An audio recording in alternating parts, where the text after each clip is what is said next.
Ya, oleh bi bahasa u, oleh kalau longa nganga waktu, oleh awalofa,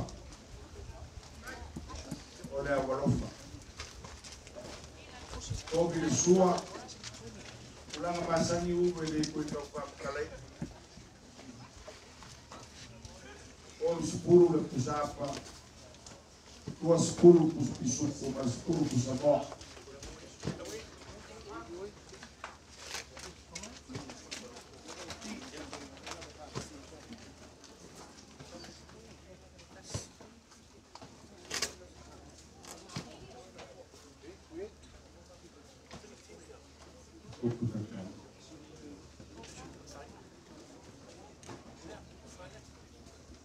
Sungai lau sungai pisuk tataina, o vale lau su.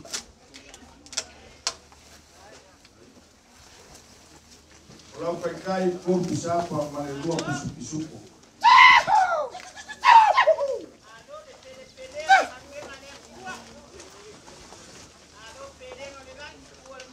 Lau que puse lau.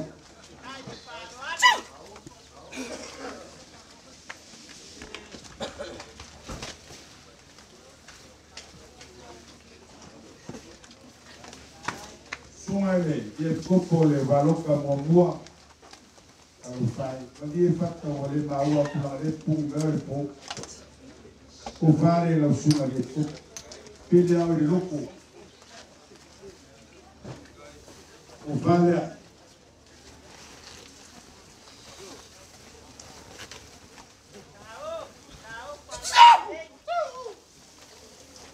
olha que o cusile la sua che su fatta ok. Olau kai oru kusapa tua pisuko batu samo.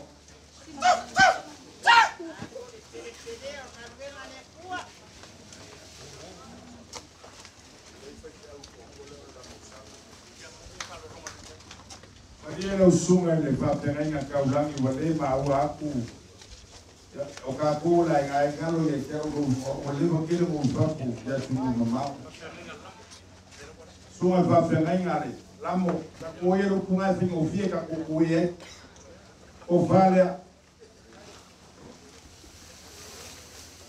la sunga le oye mala o propus sunga fa penga la ngo ko yo mamu ripi o que pusira o muya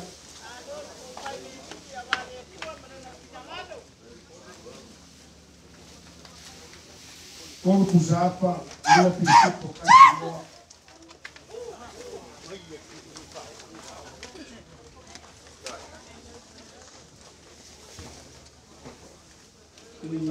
si kali menapa oyais o le kaikai pisco tataina por kusamo lo pisco ese a lo pisco kusapa lo pisco ma kusamo ese kusamo Amele kusamoa le kaikai a pisu tataina am kusamoa lea ea kako use aku le sunga whawhenga le meto o whalea lea ngole upe whalele li a kaua mo kakuai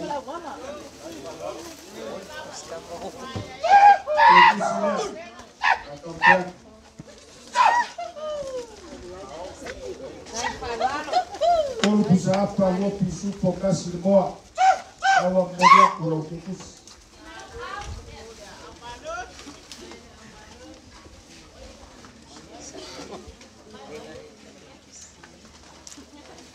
sunga tapunu o fio futi o kofale o fio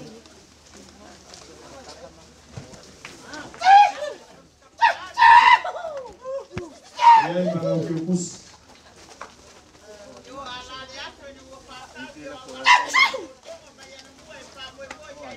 O tapunu papu pisila. Koro kusapa lua pisu pokasi mo.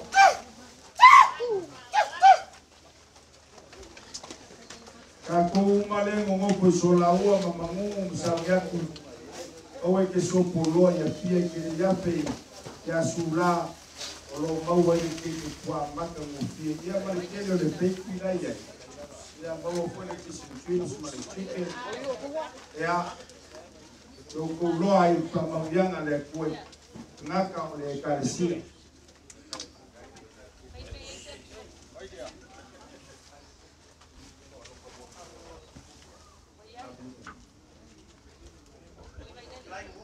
Sunga ile sosange kopo oyole kopo ale waloka ngua baile sunga ya marifa lungu fale why don't you tell me Bishop is here Ofanga lau ke kusi lau moria koru wakas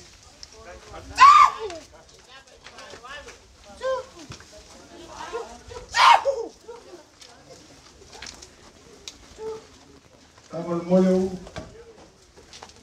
ulo kiukio le kuma e silsila ni kumpo uma la ufenga linga e ulo kuma ni ubongo vai man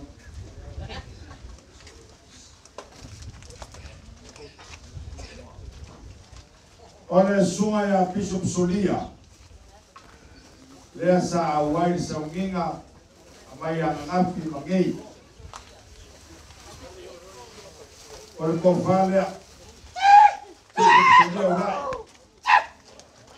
Ofalea Blanque Ocusilea Compoyaku Koru Lokasi Lankaika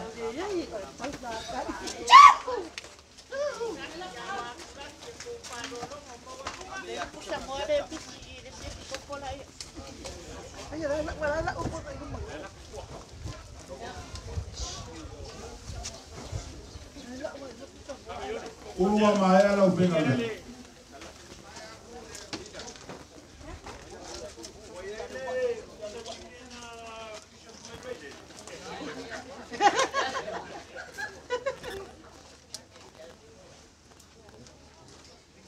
Amaila fa lolonga Bishop Solia ya Bimang Oile ya ele Omaya Ole kofale na upionga ni paipuri. Paipuri kor venonga. Paipuri kor venonga. Tawane ol paipuri alo ngobo malui fomkalai. Ya lui ma albaenga fa papa. Ya me kuyai. Kofanga na upionga. Kusile na upionga. Lau kai papa lo pisuko bakisamo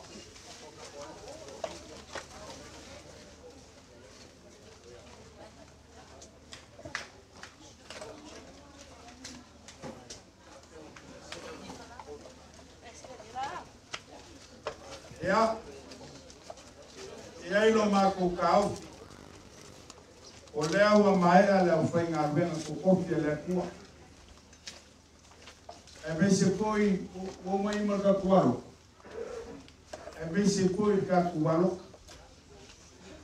Amuli sau se kai bi ka ko filo ile ka kualo ka pe. Ala sau ko sila se ka mo fainga ainga ka ngalo makua. O mo mako fa la lo. O power foi ele kuwa.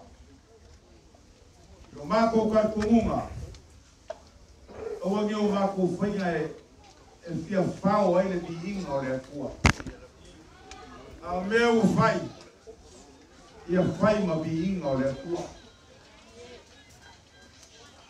kamanguia le kua ma ukuma le langi ko fa paia sunga preskenge monsoa a we kopo monsoa te a maisi sunga i whatengai ngā malupi whalele.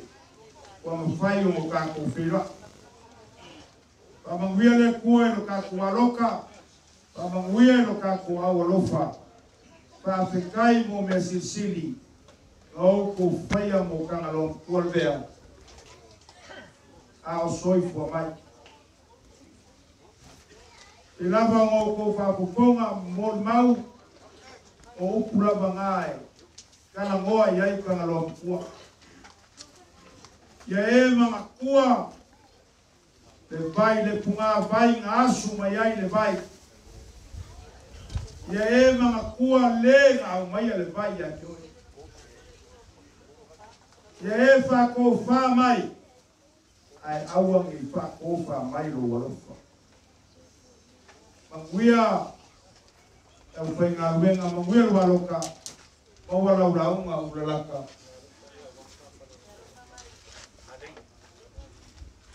Aleni. Pamalo whafkai. Urula polea. Molia kula ukiukusi lea. Oiles kula wharo kakuaroka. Ora kala le payako just for now.